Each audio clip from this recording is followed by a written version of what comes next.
แม้เจ้าจะตะโกนส่งอธิษฐานมั่นคงอย่างมากมายสักเพียงใดเราก็จะไม่ฟังเพราะมือทั้งสองเจ้าได้เปื้อนเลือดแดงฉานไงเนื่องจาก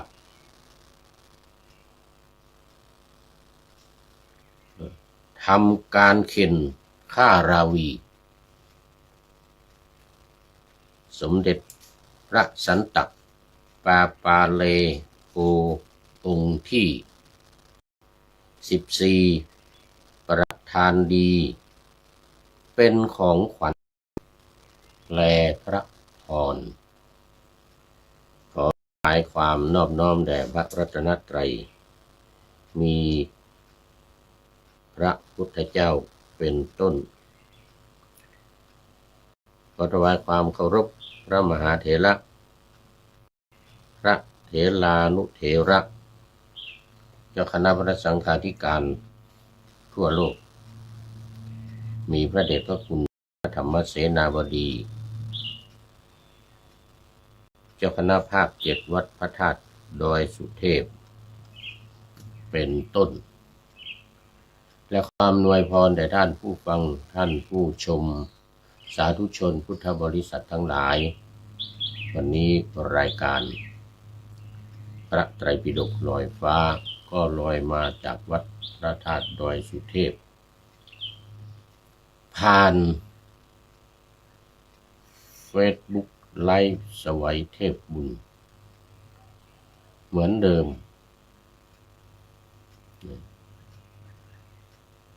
ล่วงหน้ามา1 วัน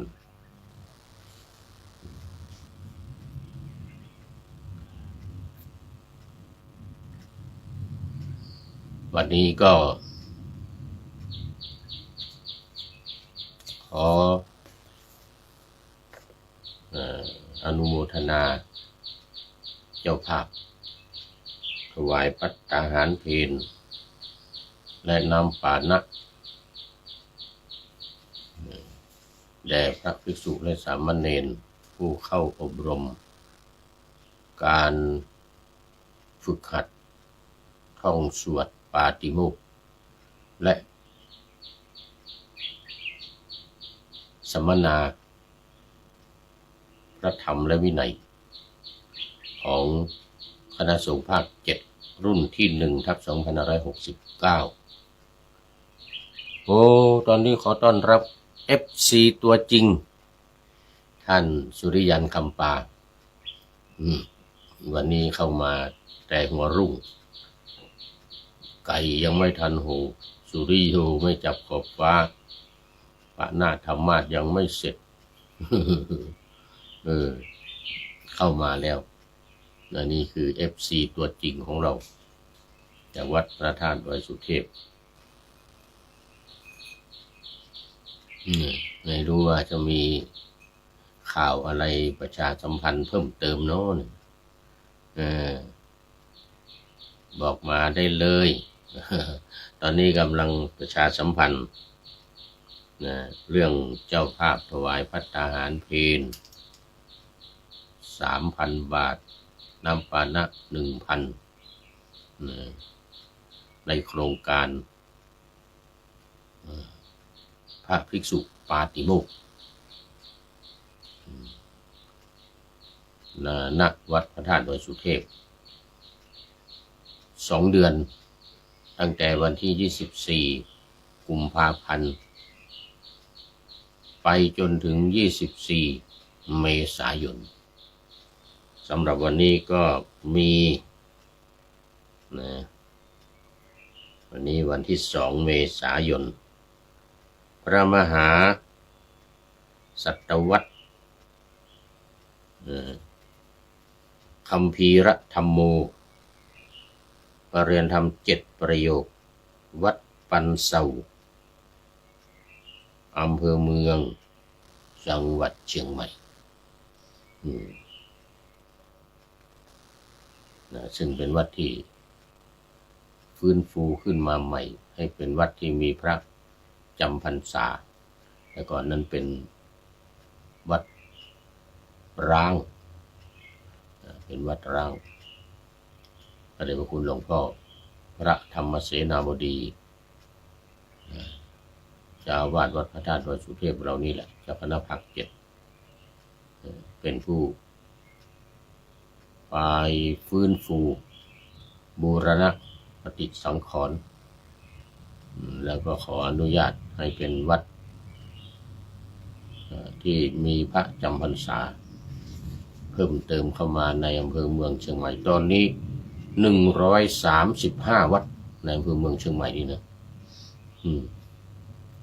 แต่ก่อนหน้านั้นก็มีแค่120แต่ว่า110กว่าก็พระเดชพระคุณหลวงพ่อเพิ่มเข้ามาจำนวนมากจากวัดร้างเป็นวัดมีพระจำพรรษาก็ขอโมทนาขอบคุณท่านอาจารย์พระมหาสัตวัตรคัมภีรธรรมโมประเรียนธรรม7ประโยควัดปันเสาอำเภอเมืองจังหวัดเชียงใหม่นี่แหละติดโรงพยาบาลสวนดอกนี่แหละตอนนี้ก็ยังมีอาคารหรือว่ารู้สึกว่าจะเป็นอาคารของหมอมาลาเรียหรือไงนะมาลาเรียอยู่1 หลังภายในวัดยังใช้ที่วัดอยู่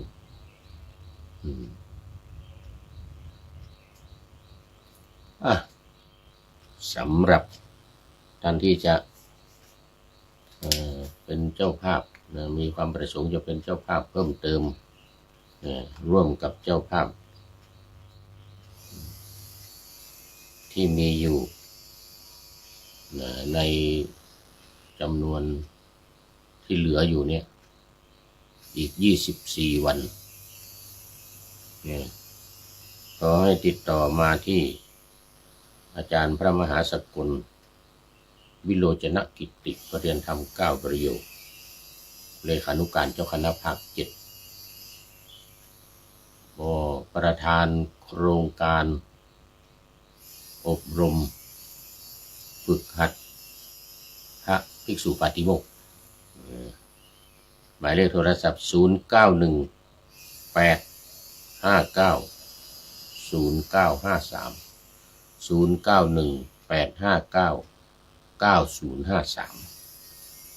และท่านอาจารย์พระมหากิตติพงศ์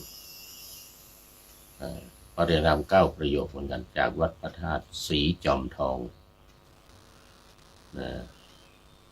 หมายเลขโทรศัพท์0949101043ตามอัธยาศัย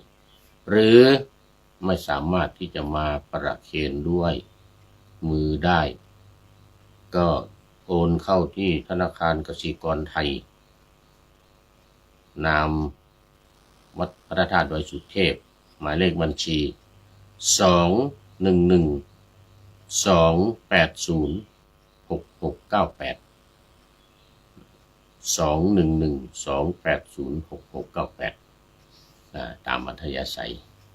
ร่วมกับคณะสงฆ์ภาค7จังหวัดเชียงใหม่จังหวัดลำพูนและจังหวัดแม่ฮ่องสอนตอนนี้ขอต้อนรับพระเดชพระคุณหลวงพ่อสุทธิสงึมรำจากจังหวัดบุรีรัมย์มาแล้วเป็นอันดับ2อันดับ3ท่านอาจารย์อารักษ์สัมปยุกโคตอันนี้อำเภอลีจังหวัดลำพูนอำเภอลีจังหวัดลำพูนไปเป็นเจ้าอาวาสวัดเดี๋ยวกันลืมไปแล้วนี่หลวงพ่อบอกอยู่เมื่อวันก่อนหลวงพ่อพระครูโคสิทธิ์ปริยัติยาภรณ์นี่วันนั้นไปเที่ยวจังหวัดลำพูนอำเภอลี วัดบ้านปางวัดพระบาทผาน้ำโอ้หลายวัดนั่นนะเหลือแต่วัดของท่านอารักษ์เนี่ยไม่ได้ไป โมทนาโมทนามาแล้วหลวงพ่อสุทธิสงมรำหัวใจแดงใสๆมาแล้วโมทนาขอบคุณมากนะสำหรับวันนี้เข้ามาสู่เนื้อหาสาระธรรมะกันเลยเดี๋ยวมัวโอเอวิหารลายเสียเวลาจะไม่จบ วันนี้ก็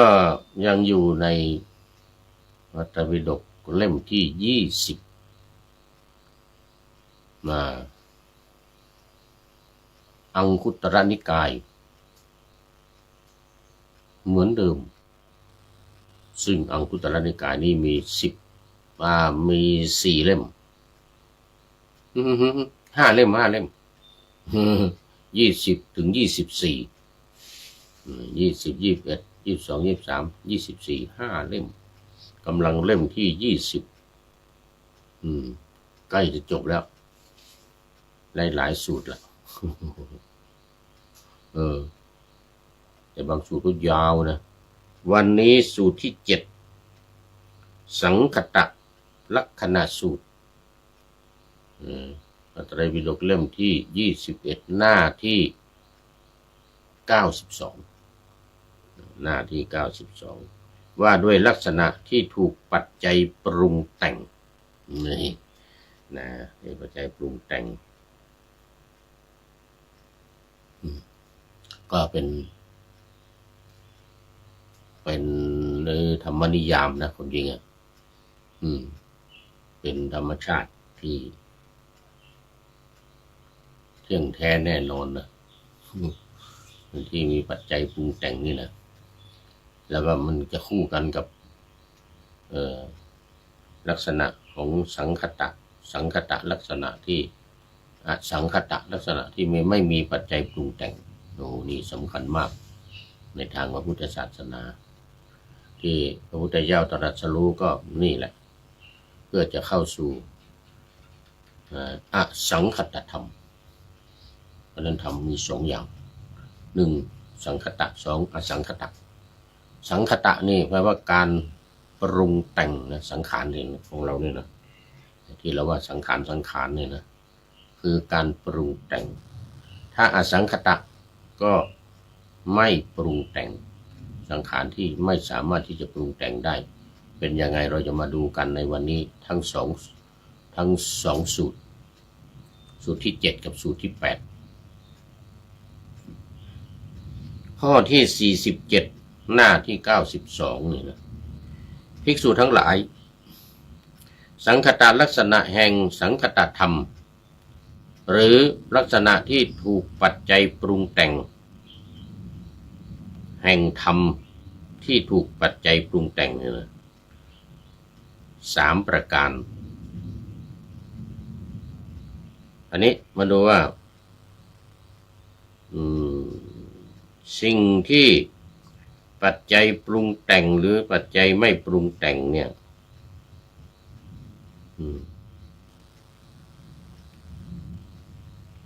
เขาเรียกว่ามันเป็นอริยบุคคลและบุคคลธรรมดาหรือปุถุชนนะบุคคลที่เป็นปุถุชนนี่ก็คือยังมีกิเลสยังมีตัณหาราคะโทสะโมหะสังโยชน์อะไรต่างๆทั้งหลายนี่ครบบริบูรณ์สังโยชน์10 ประการนี่ตั้งแต่สักยทิฏฐิเป็นต้นไปจนถึงอวิชชานี่10 อย่างนี่ครบบริบูรณ์เรียกว่าเป็นปุถุชนคือคนที่ยังหนาแน่นไปด้วยกิเลสคำว่าปุถุแปลว่าหนาปุถุชนคือชนที่หนาแน่นไปด้วยกิเลสทั้งหลายราคะโทสะโมหะเต็ม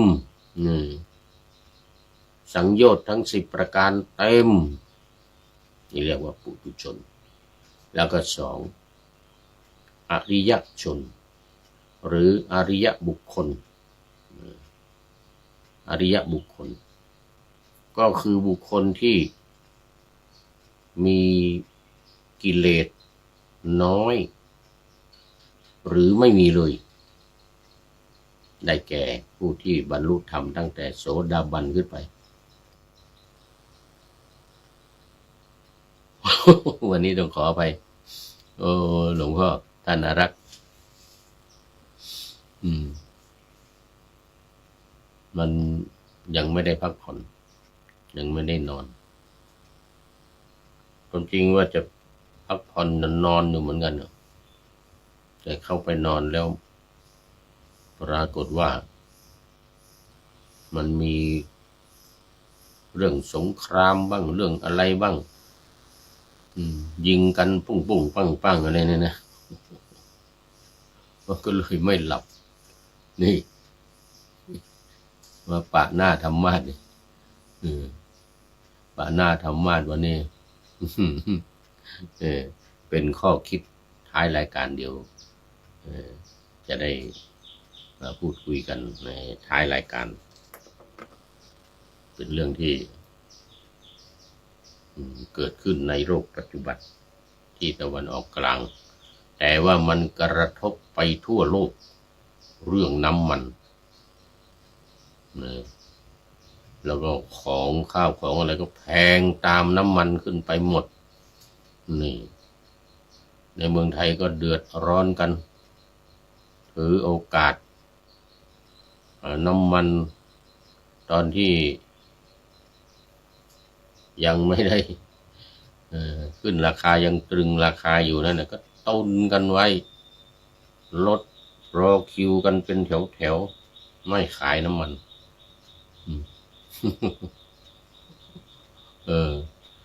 มันมีหลายอย่างนะไอ้ผลกระทบนี่นะ ไอ้ที่แอบแฝงอ้างอิงสถานการณ์โลกทั้งที่ว่าในประเทศเรายังไม่เดือดร้อนนี่นะมันก็อาศัยเขาเรียกว่าน้ำอาศัยฝนอะไรอย่างเงี้ยนะโอ้เหี่ยวปลอมฝนทางภาคเหนือนี่มีอย่างนั้นนะเยี่ยวปลอมฝนไอ้ฝนนี่ตกไม่เท่าไหร่หรอกเยี่ยวใส่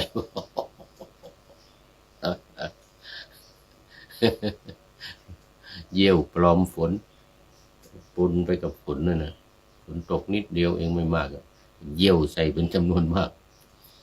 มันคงเยี่ยวปลอมฝนนี่นะก็คือพวกที่ตุนน้ำมันเนี่ยไม่ยอมขายวันนั้นไปอำเภอลีนี่แหละที่อำเภอท่านอารักษ์นี่แหละไปวัดบ้านกลางวัดบ้านกลางวัดเดิมท่านพระครูโคสิทธิ์ปริยัติยาภรณ์เจ้าคณะตำบลสุเทพของเรานี่แหละวัดป่าแดงมหาวิหารนี่นะก็ขากลับ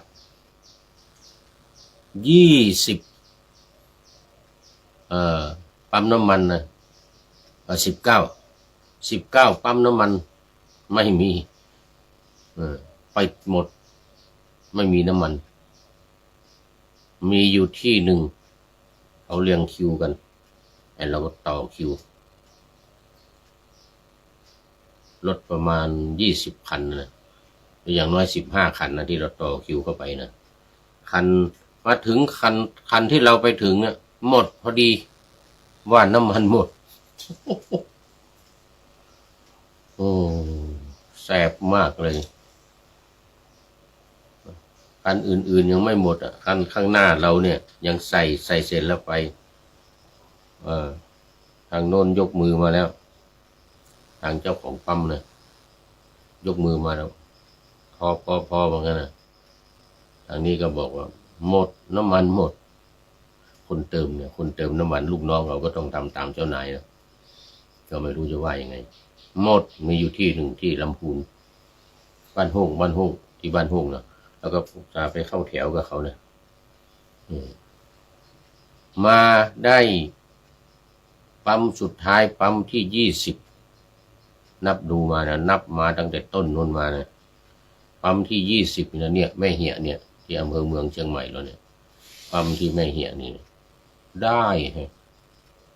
ได้ใส่เรียกว่าเจ้าของปั๊มน้ำมันใจดีหน่อยก็ได้ใส่น้ำมันโอ้ไม่งั้นจะไม่ถึงวัดเอานะล่อแร่นะ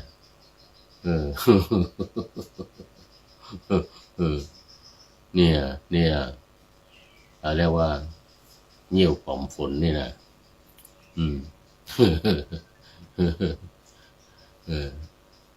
พอรัฐบาลประกาศปลดล็อกปุ๊บ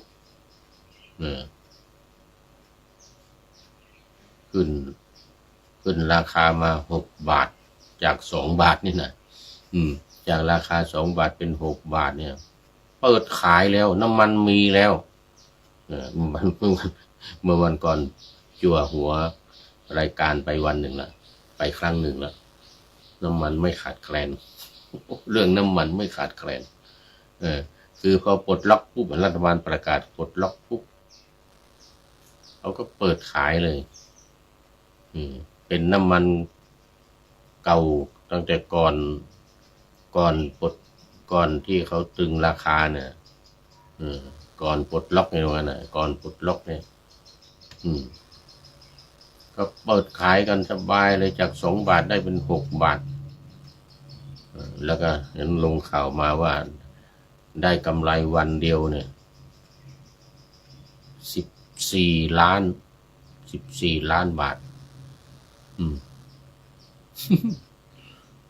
ได้กำไร14 ล้านบาท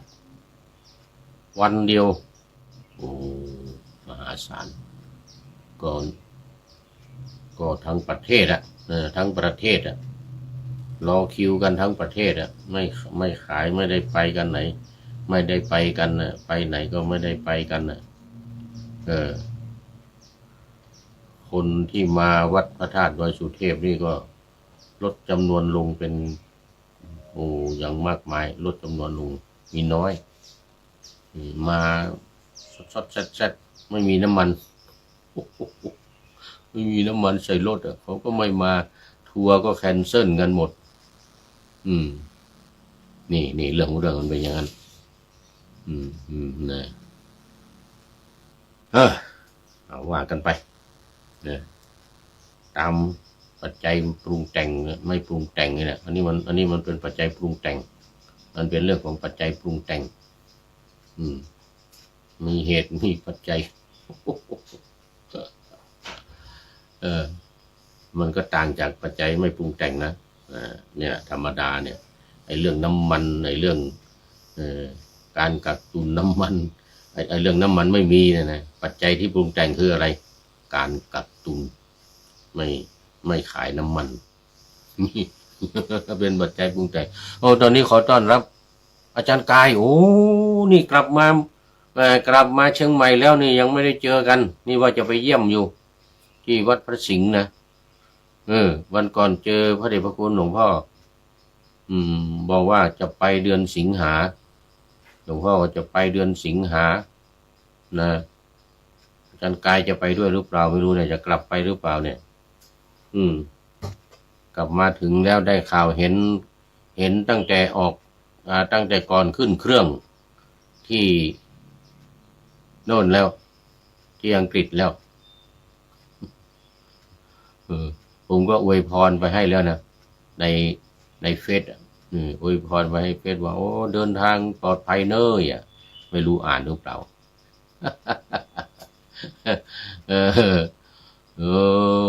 เดี๋ยวเจอกันปีใหม่เนี่ยเดี๋ยวปีใหม่นี้จะไปคารวะเดี๋ยวเจอกันที่วัดพระสิงห์เดี๋ยวเจอกันขอบคุณมากที่อุตส่าห์เข้ามาในไลน์นี่กลับมาจากอังกฤษแล้วมาจากUKแล้วไปเมื่อไหร่บอกเนอะไปเมื่อไหร่บอก ท่านพระครูอาจารย์ธีรศักดิ์บอกผมให้ไปแล้วเดือนมิถุนายนนะ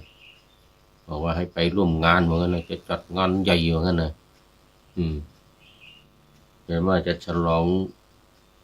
อุโบสถด้วยว่างั้นนะฉลองยังไงวันประกาศมาว่ามุงหลังคายังไม่เสร็จ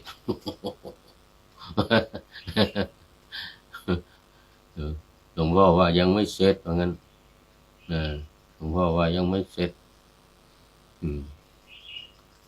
อันนั้นคือหลวงพ่อที่วัดป่าไผ่นู่น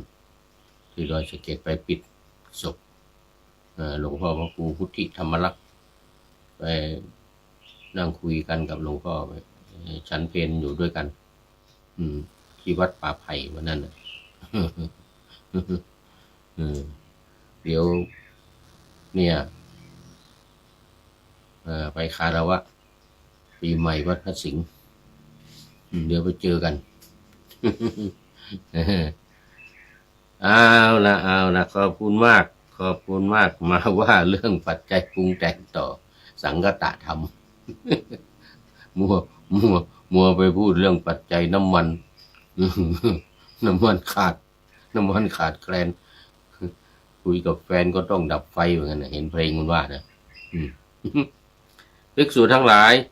นี่นะสังคตลักษณะแห่งสังคตธรรมมี3ประการนี้คือ1สังคตะแห่งสังคตธรรม3ประการอะไรบ้าง1ความเกิดขึ้นปรากฏ2ความดับ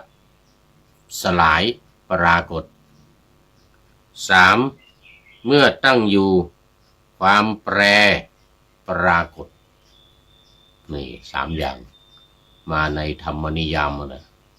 เกิดขึ้นตั้งอยู่ดับไปธรรมนิยามความแปรเนี่ยนะอัญญัตตะว่างั้นนะอัญญัตตะนี่คือความแปรในที่นี้หมายถึงความเปลี่ยนกลายไปจากลักษณะหรือภาวะเดิมได้แก่ชราเกิดมาแล้วก็ชราคือเปลี่ยนแปลงตั้งแต่เด็กเด็กในตอนเกิดมานี่ตีนเท่าฝาหอยท่านอาจารย์กายหานนรงค์อาจารย์หานนรงค์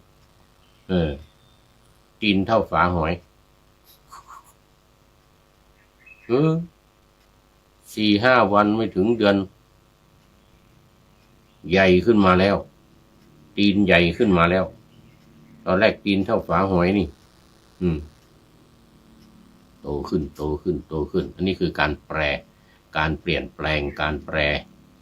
ไม่เหมือนเดิมนะก็คือการไม่เหมือนเดิมอันนี้ก็โตขึ้นอายุ20-30แก่อีกแล้ว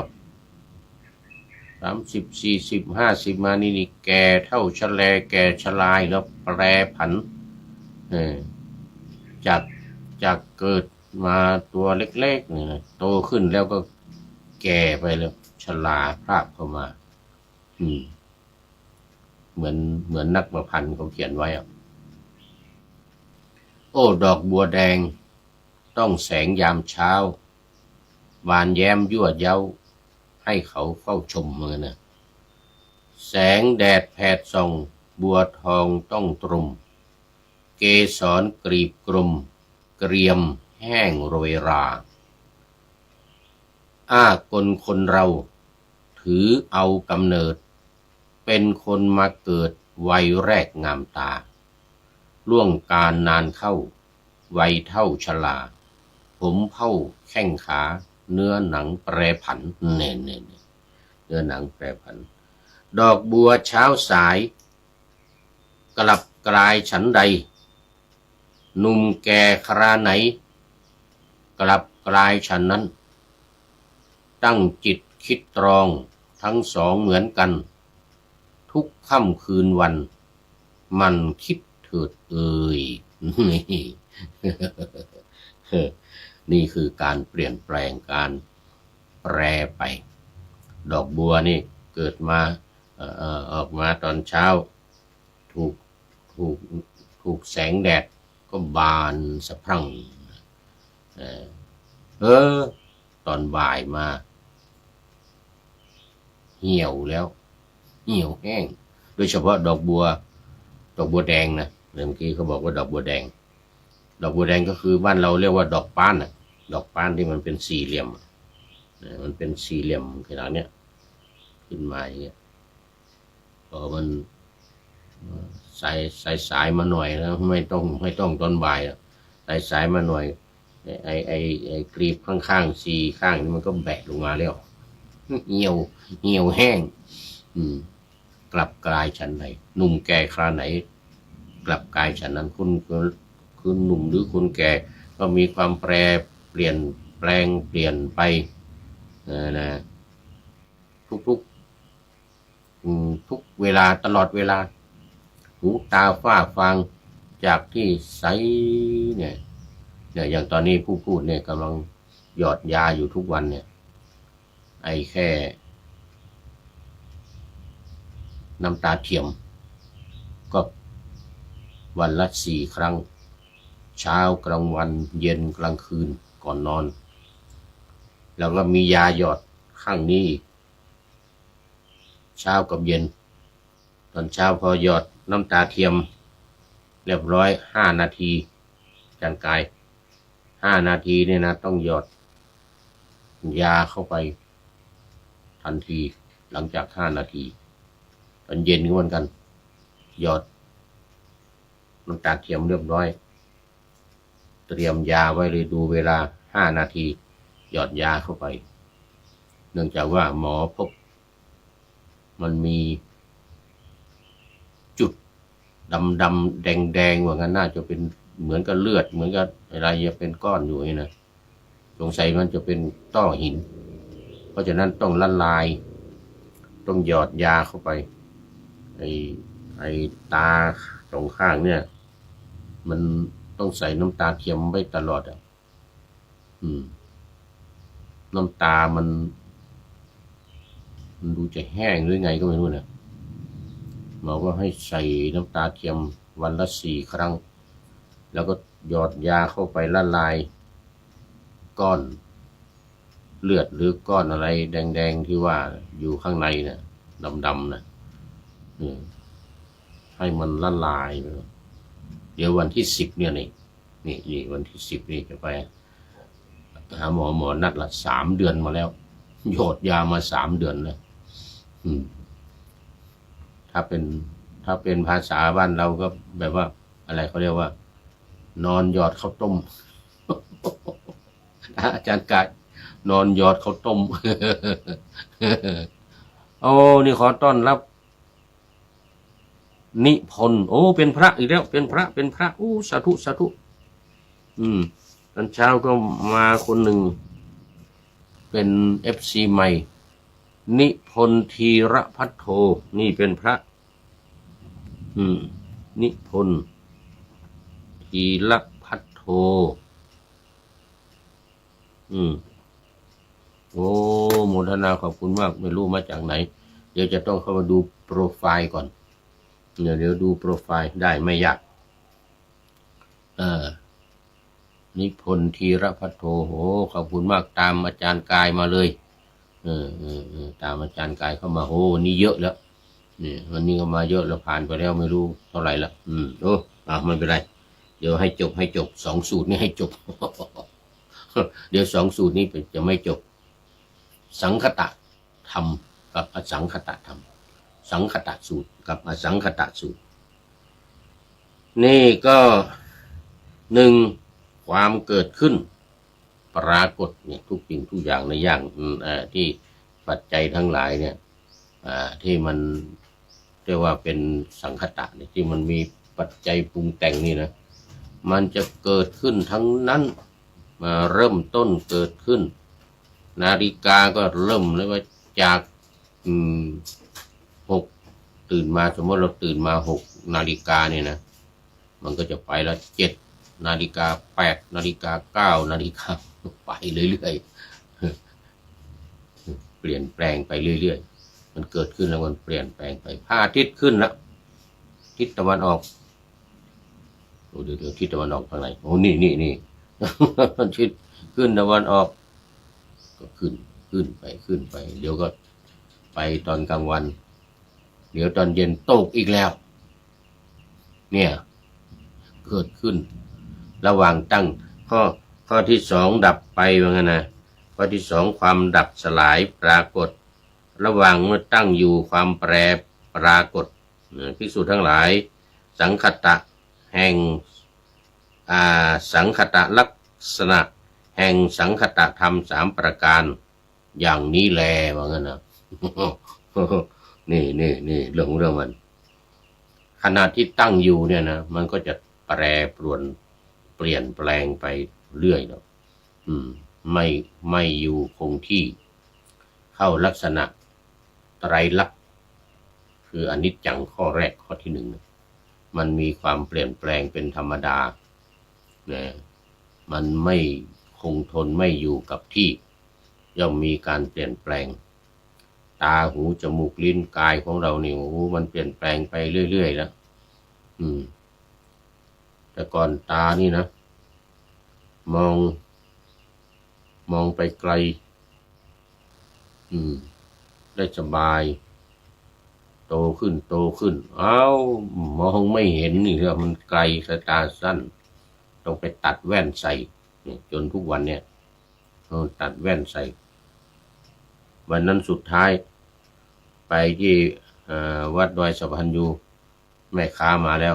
แม่ค้าตัดแว่นตามาวัดดูมาอะไรเปลี่ยนสายตาให้จาก125ตอนนี้เป็น175เป็น175คือมันสั้นลงแต่เราดูอ่านหนังสือนี่สบายไม่ต้องใส่เนี่ยอ่านหนังสือนี่สบายเลยแต่เวลามองไปไกลมันไม่เห็น เห็นเหมือนกันแต่มันไม่ชัดมองไปไกลนี่นะ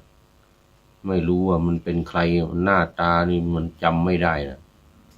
ถ้าอยู่ไกลเข้ามาใกล้ๆจำได้แล้วนี่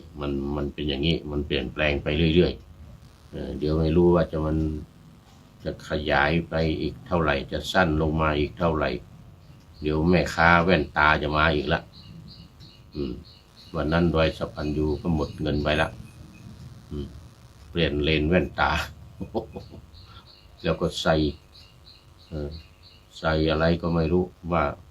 มันถนอมสายตาว่างั้นนะไอ้ที่มันราคาแพงนี่มันถนอมสายตาว่างั้นนะ มันถนอมสายตาอยู่แล้วสีมัน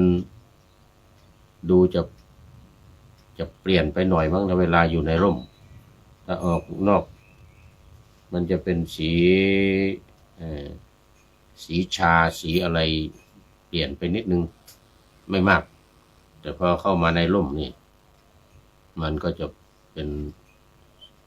สีขาวอะไรทำนองเนี้ยอธิบายแม่ค้าแว่นตานี่นะโอ้พูดดีมากเราก็เสียเงินโอ้นั่นพูดดีเราก็เสียเงินรอบไอ้นี้แหละเพราะไอลักษณะสังคตธรรมนี่แหละนี่เรื่องของเรื่องมันนะนี่เสร็จแล้วก็ดับนะเหมือนเขาว่ากันตามในงานเถอะว่าอันความตายชายนารีหนีไม่พ้นนะ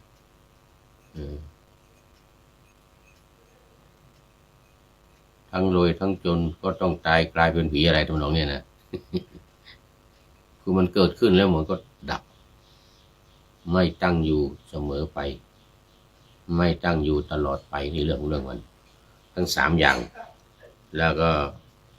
ระหว่างที่อยู่มีความเปลี่ยนแปลงไปเรื่อยอันนี้เป็นลักษณะที่มีปัจจัยปรุงแต่งเอาคราวนี้มาดูก็สูตรที่2สังคตลักษณะสูตรมีจบสูตรที่7ต่อไปสูตรที่8อสังคตลักษณะสูตร ว่าด้วยลักษณะที่ไม่ถูกปัจจัยปรุงแต่งนะมาดูข้อที่48ภิกษุทั้งหลายอสังคตลักษณะแห่งอสังคตธรรมนะคือลักษณะที่ไม่ถูกปัจจัยปรุงแต่งนี่นะแห่งธรรมที่ไม่ถูกปัจจัยปรุงแต่งเนี่ย3ประการนี้อสังคตลักษณะแห่งอสังคตธรรม3ประการอะไรบ้าง 1. ความเกิดขึ้นไม่ปรากฏ 2. ความดับสลายไม่ปรากฏ 3. เมื่อตั้งอยู่ความแปรไม่ปรากฏนี่มันเป็นอะไรมันคืออะไรมันเป็นอะไรมันคืออะไรปรากฏว่าสิ่งนี้มันคือพระนิพพานมันคือพระนิพพานท่านนิพนธ์นิพนธ์ตัวนี้เป็นลอลิง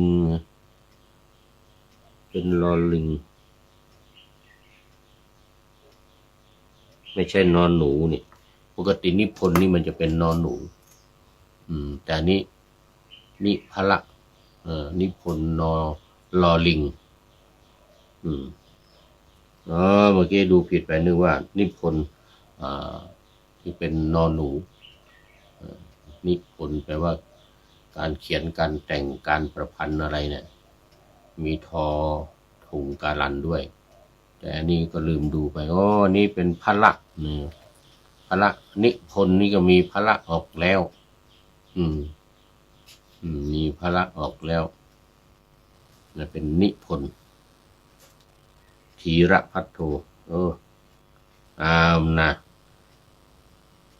ไม่ปรากฏสักอย่างเลยความดับสลายก็ไม่ปรากฏขณะที่ตั้งอยู่ก็ไม่ปรากฏนั่นคือนิพพานคือสิ่งที่ปัจจัยไม่ปรุงแต่งไม่มีสามารถไม่อะไรจะมาปรุงแต่งมันไม่ได้อันนิพพานเนี่ยนิลวานเนี่ยหรือมหาเนรปานเนี่ยนะที่ภาษาไทยภาษากำเมืองเขาว่านี่นะอันนี้มันคือไม่เกิดไม่แก่ไม่เจ็บไม่ตายสภาวะที่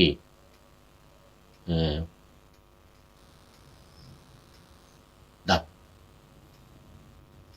มันมีดับอยู่2อย่างนะคือกิเลสดับอย่างหนึ่งแล้วก็2เนี่ยสังขารเดี๋ยวก่อนขันธ์5เนี่ยไอ้รูปที่เราเห็นอยู่นะเวทนาความรู้สึกสัญญาความทรงจำได้สังขารการปรุงจิตใจนี่แหละเป็นบุญเป็นบาปไม่ใช่บุญไม่ใช่บาปนี่นะแล้วก็วิญญาณขันธ์5ทั้ง5อย่างเนี่ยทั้ง5อย่างเนี่ยมันมีอยู่นิพพานแต่กิเลสดับแต่ขันธ์5นี่มันยังมีอยู่เขาเรียกว่า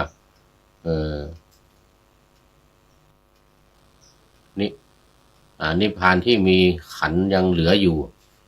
อุปาทิเสสนิพพานแล้วก็อนุปาทิเสสนิพพาน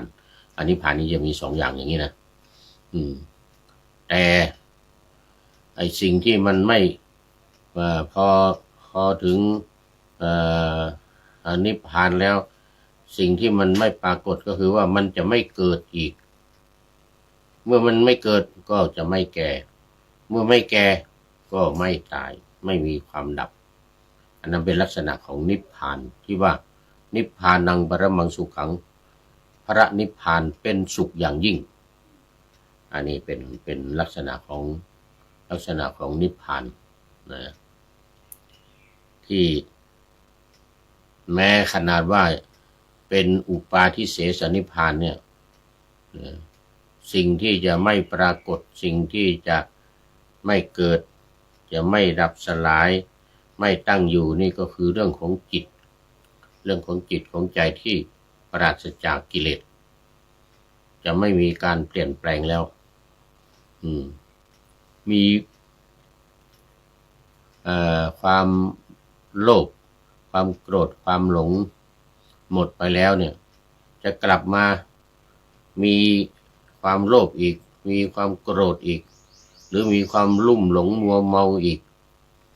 มีความโง่มีอวิชชาอีกเนี่ยไม่มีนี่เรียกว่ามันไม่เกิดแล้วกิเลสไม่เกิดความเปลี่ยนแปลง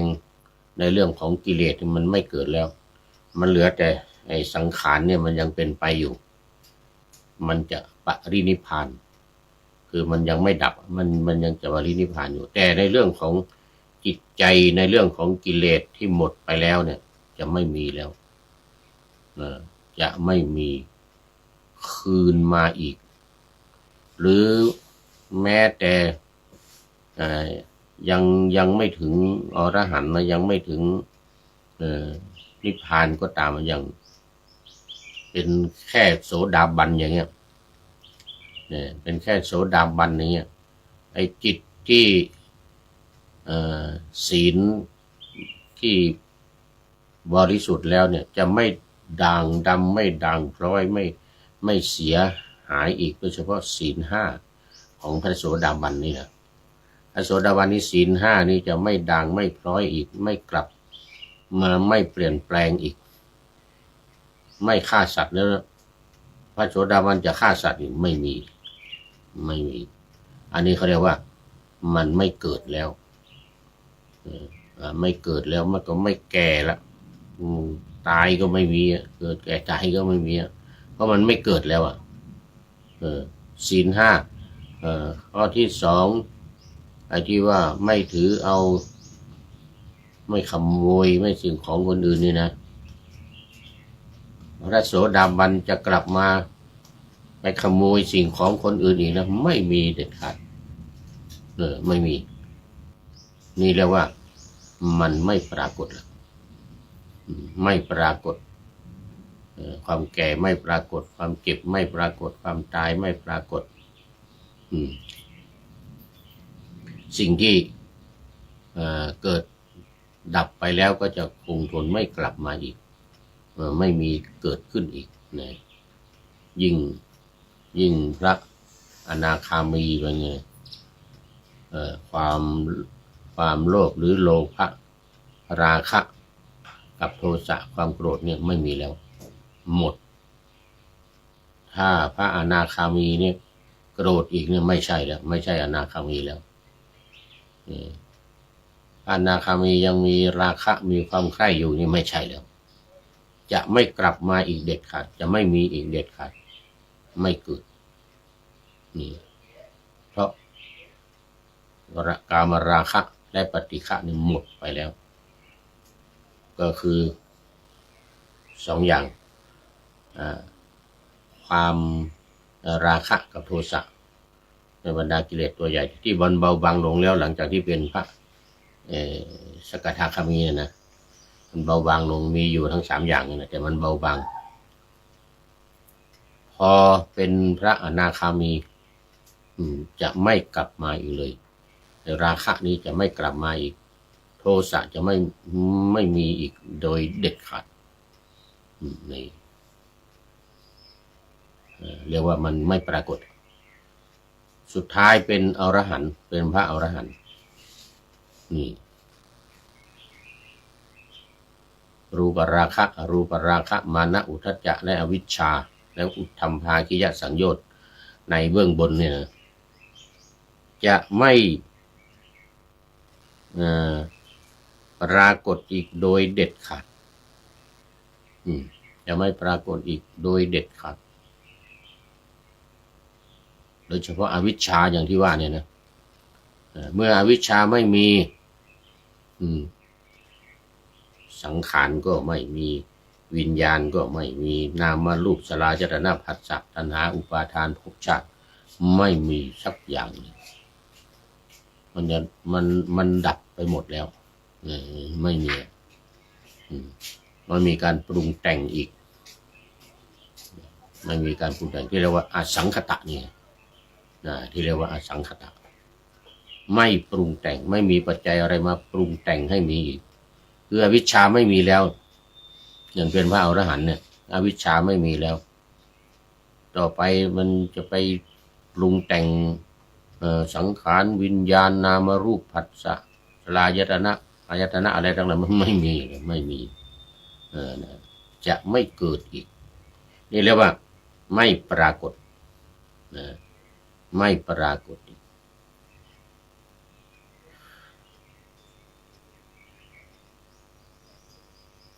อันนี้คืออสังขตะอสังขตธรรมยิ่งปรินิพพานไปนะ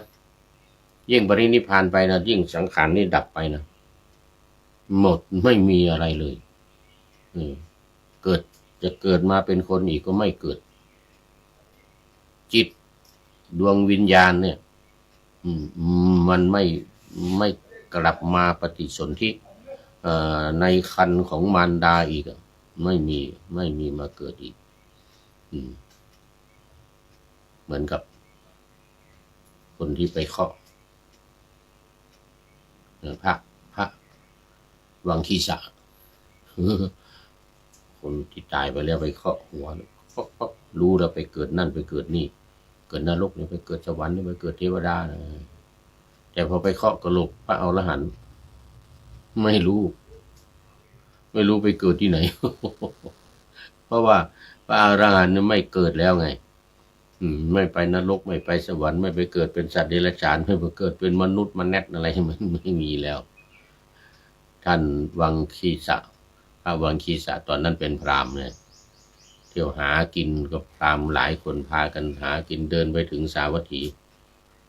ได้เงินจาก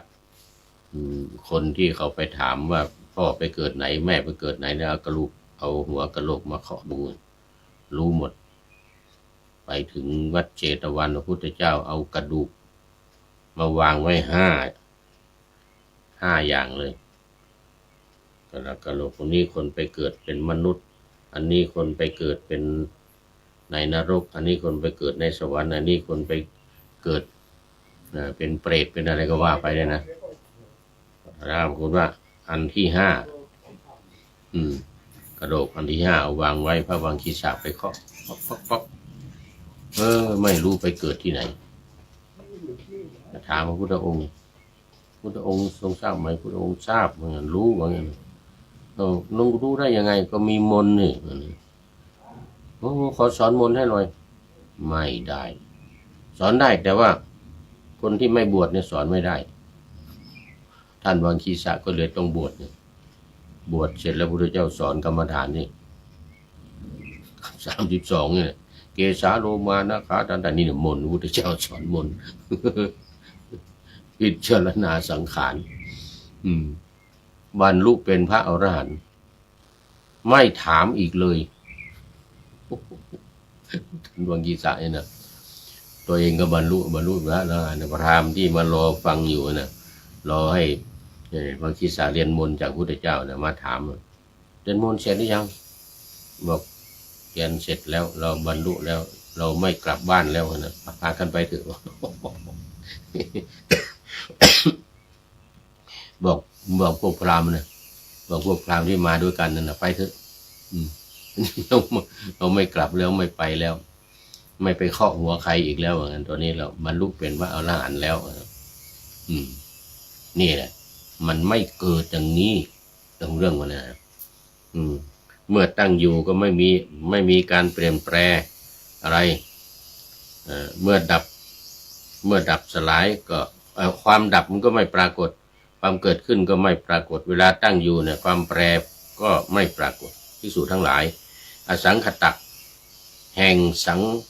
อสังขตธรรม3ประการเป็นอย่างนี้แลว่างั้นนะสังขตทัศนสูตรที่8นี้ก็จบวันนี้2สูตรสังขตสูตรและอสังขตสูตร2อย่างท่านอาจารย์นิพนธ์ธีรพัทโทก็เป็นท่านสุดท้ายเข้ามาในรายการวันนี้ ท่านอาจารย์กายด้วยอาจารย์กายอาจารย์หานรงค์โสภณธรรมโมวัดพระสิงห์UK ประเทศอังกฤษตอนนี้กลับมาเมืองไทยเดี๋ยวก็จะกลับไปอีก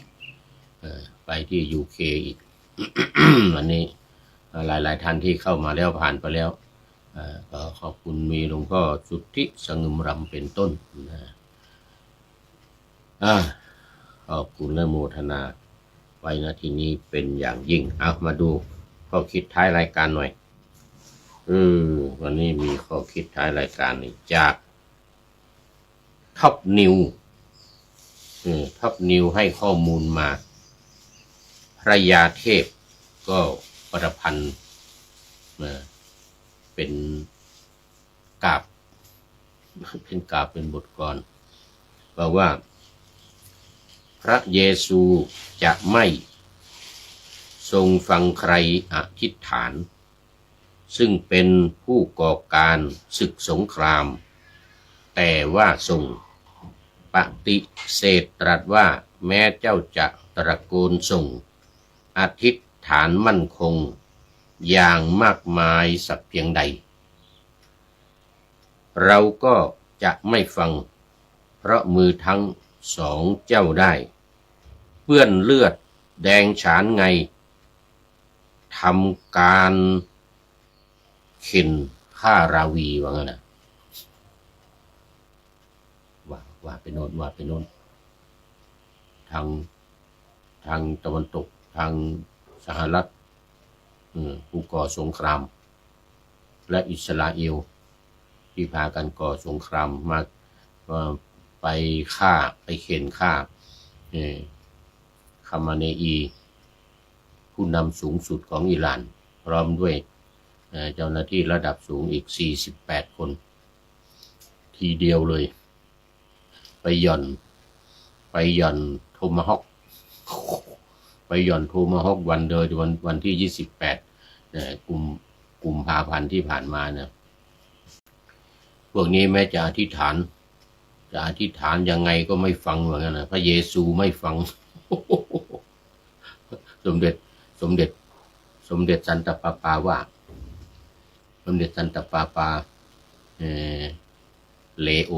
ที่14สมเด็จซันตาปาปาว่าเขาจะอธิษฐานยังไงก็ไม่ฟังเหมือนกันนะเนี่ยสมเด็จเดี๋ยวก่อนนะเป็นข้าราวีสมเด็จพระสันตะปาปาเลโอองค์ที่14ประธานดีเป็นของขวัญหรือพระพรเป็นของขวัญแรกพระพรจากสมเด็จสันตะปาปาบอกว่าพระเยซูว่าพระเยซูตรัสว่าเราจะไม่ฟัง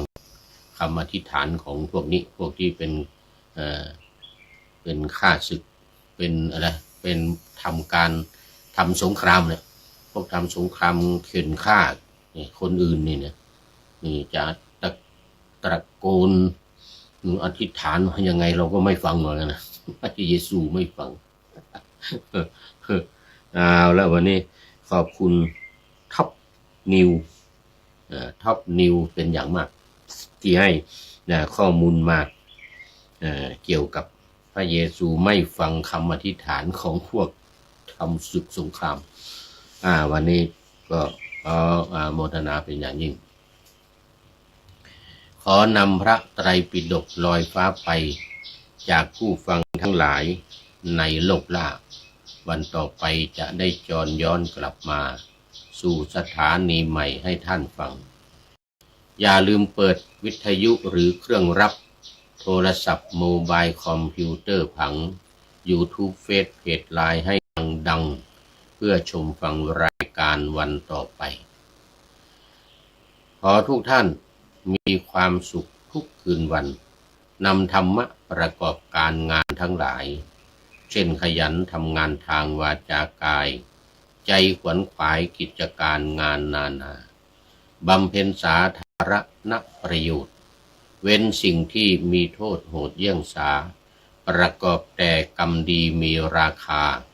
แสวงหาเงินทองครองใจคนเสียสละพลทรัพย์นับมากน้อยไม่ให้ล้านก็ให้ร้อยไม่ด้อยผล